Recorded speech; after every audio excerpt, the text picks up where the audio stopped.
Hello, listeners, and welcome to Shattering Superstructure, a podcast that breaks through the majority opinion and mainstream culture. I'm your host, Alex Arabian, a journalist who explores the value of art for the sake of art.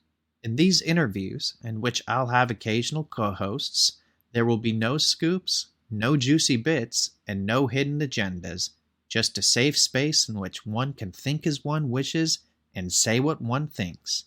And on that note, let's get to the episode. Thank you for listening. Welcome back, listeners. In this episode of Shattering Superstructure, we have the one and only Jane Campion, who had immense success with her latest film, The Power of the Dog, becoming the first woman to not only be nominated for 2 Best Directing awards at the Oscars, but to win 2. And her cast in the film also got recognized with nominations. It's a really interesting conversation. She talks about what elements she wanted to capture from the adaptation. And also she sort of breaks down what intrigued her, including the unique portrayal of masculinity in the film.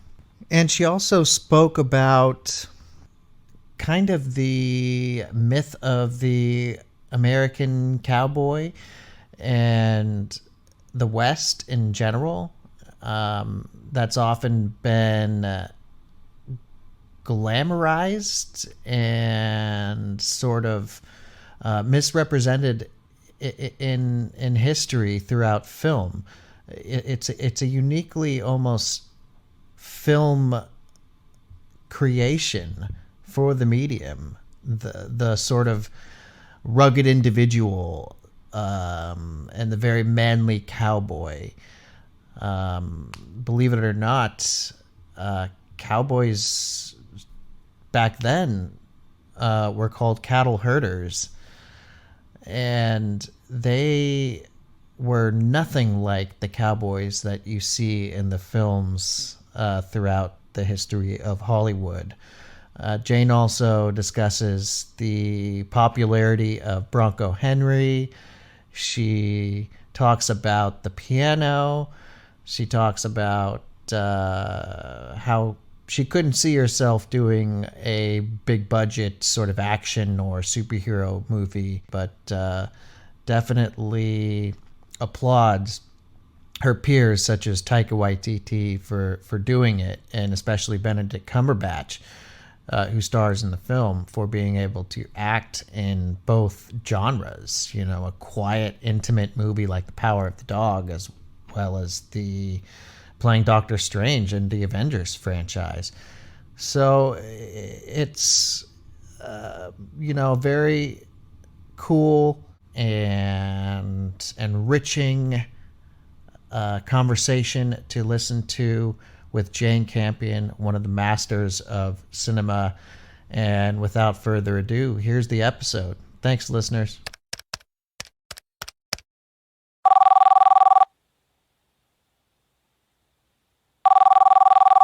Hi, Jane. Congratulations on all the success of The Power of the Dog. That was amazing. Amazing. And the Academy also recognized your cast in the film, which is also phenomenal and always great to see. I was full of gratitude to the Academy for recognizing so many of my colleagues and people who worked on this film, and for the film itself, because I think it is a complicated, deep film, and I'm really grateful that people have embraced that aspect of it and enjoyed its depth and complexity, as well as the fact that it's a kind of, it's got a kind of pot boiler quality to it.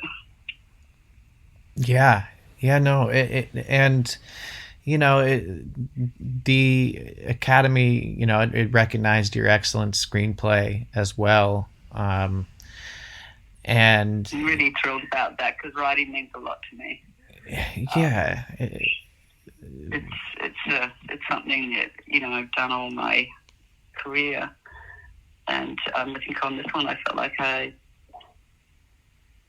all the writing I did for Top of the Lake when I was doing that TV series, I really felt that I'd learned something, and I did a faster and a better job than normal.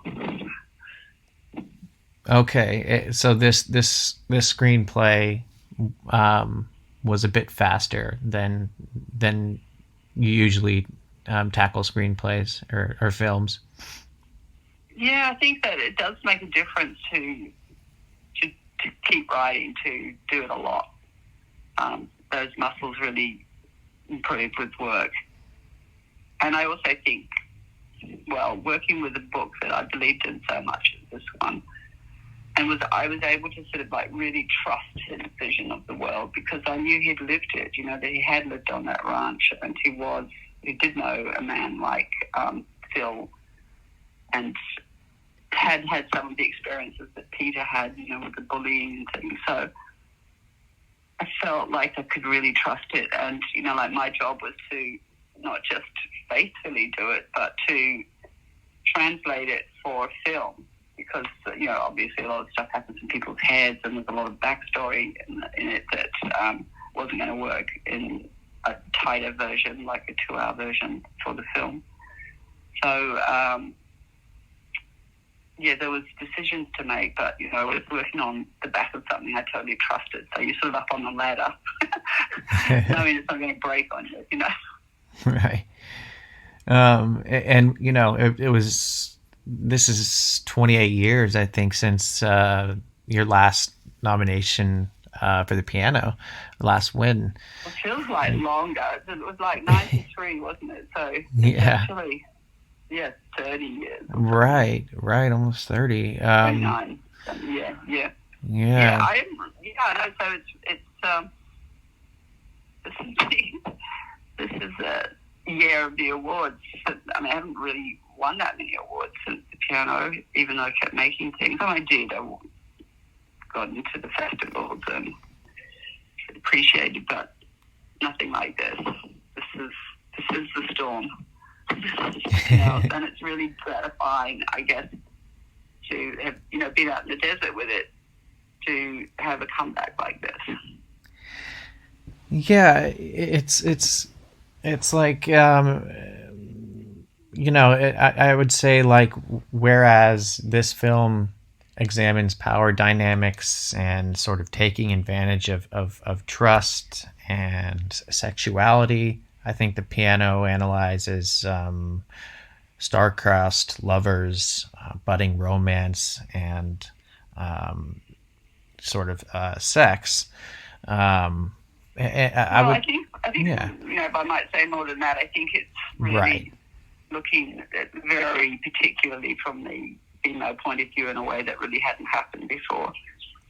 And a particular woman that had felt that her voice was so uninteresting in a way that she didn't even want to speak. Right, absolutely. And then it's with all the other things you were saying. Yeah. No, that's a great point. So what was the impetus of the power of the dog, and what were the main elements you wanted to capture in the adaptation? Well, it's a great book, but what I loved about it was that I think what an amazing portrait of masculinity it is, told by Thomas Savage. I think it's really subversive, and that's what I found moving and interesting, because he really peeled the onion of masculinity in a way, and with the story of Phil. And what we saw underneath it was vulnerability, was yearning, was fear, was not all the trappings of the apparent dominating, man, but almost the opposite. And I really loved the story for that quality. And also, I think his work with detail, which I love so much, like the tennis shoes and the dog and the hill and the comb and the rope, all these parts of that, objects and things that he used throughout the story as ways of telling the paper flowers. It's just so up my alley. So it just felt like a little piece of heaven for me. Right. These subtle. And that's also against the amazing landscape of Montana, especially back in 1925 when there was so much more emptiness in the landscape. Right. Yeah. There's so many beautiful, subtle motifs, like you were saying.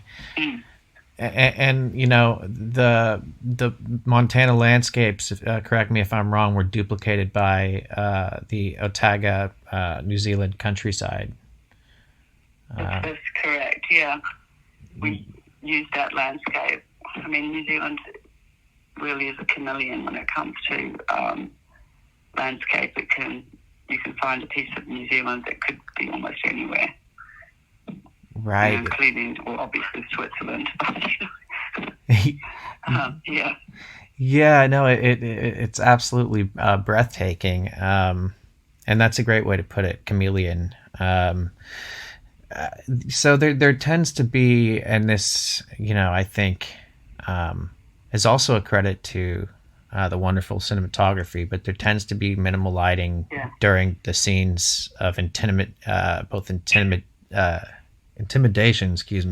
and bonding between Phil and Rose, and Phil and Peter. And it almost signifies sort of an ominous foreshadowing. Was this intentional? Yeah, definitely. I mean, it was always dreamed up like that. It would happen, and I guess you're talking about the scenes in the barn.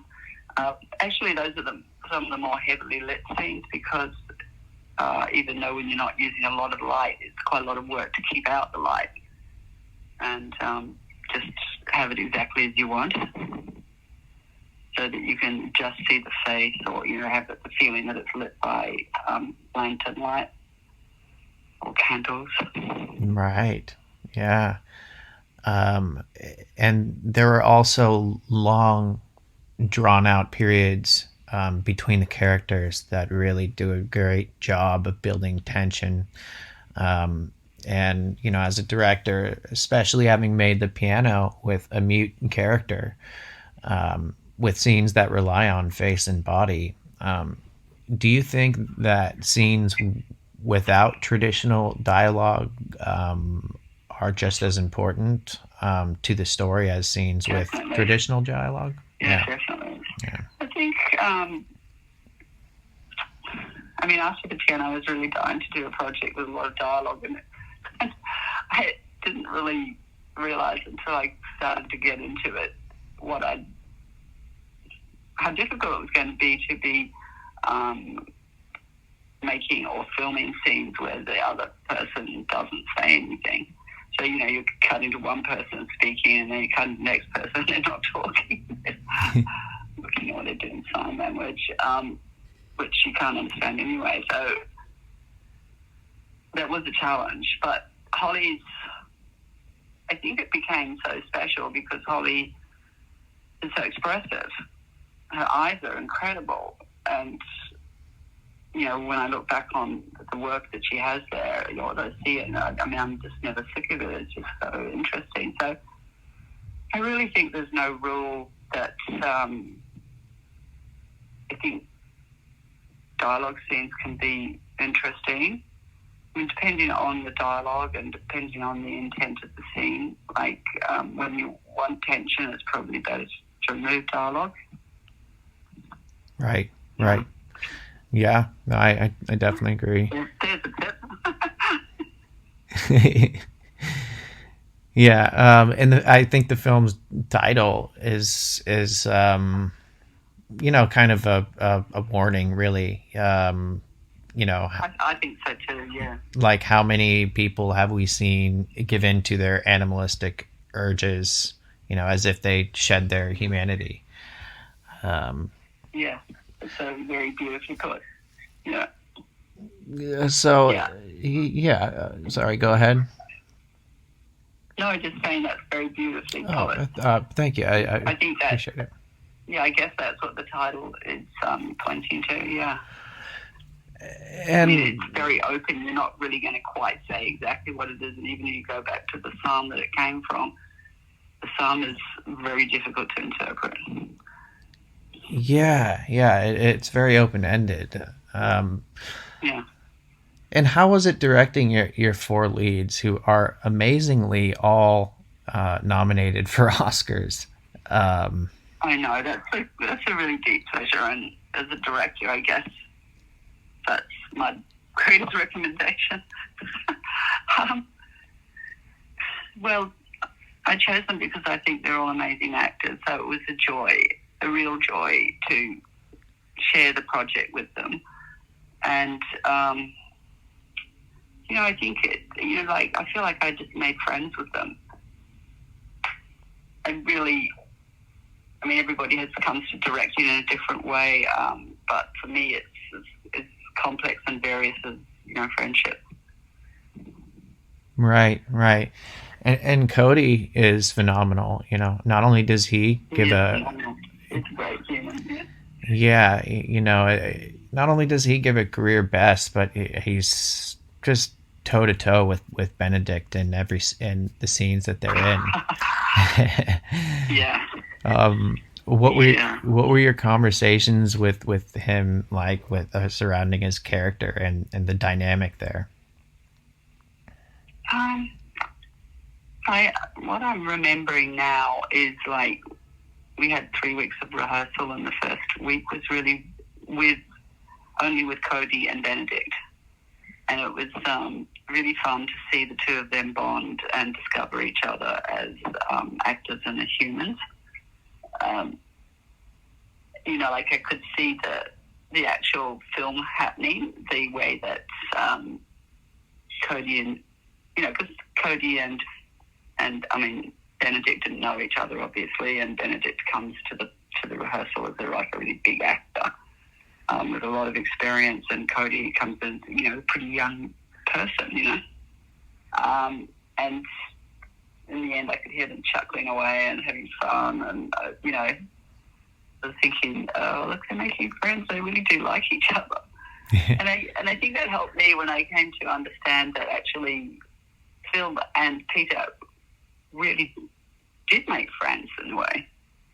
It's one of the painful parts for Peter, I guess, of having to dispose of Phil, that they actually cared about each other. They cared about each other. Yeah, that in a way that what was happening in the rehearsal room was what was going to be happening in the film. And I think it helped me realize, these two, they are going to be friends. They are friends right here now. They're very different in every which way, in life. Right. But they're really enjoying each other. Definitely. Yeah. No. Yeah. And I many times Benedict will come up to me and say, Jane, are you aware how good he is? I hope you're aware how good he is. I hope you're filming him right. That's amazing. Yeah. So this is a two-part question. So I think Bronco Henry, the elusive character, became something of a Twitter sensation. Will we? And I think it's this is kind of a goofy. That's so fun. It's very fun. This is kind of a goofy first part. Will we ever get a Bronco Henry spin-off? And then I think the second part is, would you ever put your own spin on a franchise blockbuster or superhero film? Well, I don't think I'll be doing the Bronco Henry spin-off, but I think it's something sounds like really goofy that maybe people that love the Bronco Henry idea could do. They've already we already started a competition for ideas about what Bronco Henry might look like, and we had some great winners. And yeah, for my idea of you mean like a Marvel movie? Yeah, or yeah. The big franchise films. And I mean, I feel like I marvel at what they do. I just don't understand how they do it. I don't think I would do a very good job for that reason. Yeah. Yeah, I can't see myself doing that, and nobody's ever asked me, so I think we must have an understanding. And, going back to the Marvel thing, I think, like I look at Ben and Benedict as an actor, he's able to do it. He's able to work both in straight drama and also in the Marvel universe. But, I'm pretty impressed that he can do that. Right. But, I think it might be easier as an actor maybe than it is as a director, because you're running the whole show. So, I think also a lot of those directors get a little bit stuck in that world, True. Yeah, they can get maybe they don't. I mean, yeah. Yeah. If you manage to do a bit of both, yeah. Yeah, or like the direct, yeah, the director's version of typecasting, I guess, getting typecast. Oh, Taika Waititi. He's definitely he's a phenomenon. Right. He's an acrobat. Yeah. Appreciate your time, Jane, and congratulations again. And have a great rest of your day. Take care. Thank you. All right. You too. Bye. And that's a wrap on the Jane Campion episode of Shattering Superstructure. You heard it straight from the horse's mouth. I know. Cheesy joke. But this was a really fun interview to do and really enlightening to get a glimpse into Jane's filmmaking process and sort of her screenwriting process as well, which, as you heard, she really holds dear to her heart, writing. As you know, she does it all.